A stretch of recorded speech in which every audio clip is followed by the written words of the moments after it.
ഇതുപോലൊരു ചമ്മന്തി ഉണ്ടെങ്കിൽ കറികളൊന്നുമില്ലാതെ എത്ര ചോറ് വേണമെങ്കിലും കഴിക്കാൻ പറ്റും. ഇതെന്താ സാധനം എന്ന് നിങ്ങൾക്ക് മനസ്സിലായോ? ഇതാണ് ഇഞ്ചി മാങ്ങ.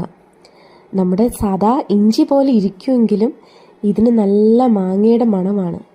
ഇത് വെച്ച് അച്ചാറുകളും ചമ്മന്തിയും ഒക്കെ അരയ്ക്കാൻ പറ്റും. ഞാൻ ഇന്നിവിടെ ഒരു ചമ്മന്തിയുടെ റെസിപ്പിയാണ് കാണിച്ചു തരാൻ പോകുന്നത്.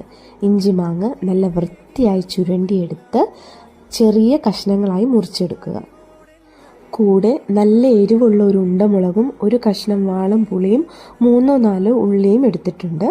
ഒരു മിക്സിയുടെ ജാറിലേക്ക് 1/2 കപ്പ് തേങ്ങയും ഉള്ളിയും മുളകും കൂടെ നമ്മൾ അരിഞ്ഞു വെച്ചിരുന്ന ഇഞ്ചി മാങ്ങയും കൂടെ ചേർക്കുക. ഇനി ആവശ്യത്തിന് ഉപ്പും ചേർത്ത് ഒരു കളറിന് വേണ്ടി കുറച്ച് ഒരു ചെറിയ അളവിൽ മുളക് പൊടിയും കൂടെ ചേർത്ത് മിക്സിയുടെ ജാറിലിട്ട് നന്നായി അരച്ചാൽ നമ്മുടെ ചമ്മന്തി റെഡി ആയിട്ടുണ്ട്. നല്ല ടേസ്റ്റാണ്. എല്ലാവരും ട്രൈ ചെയ്യുക.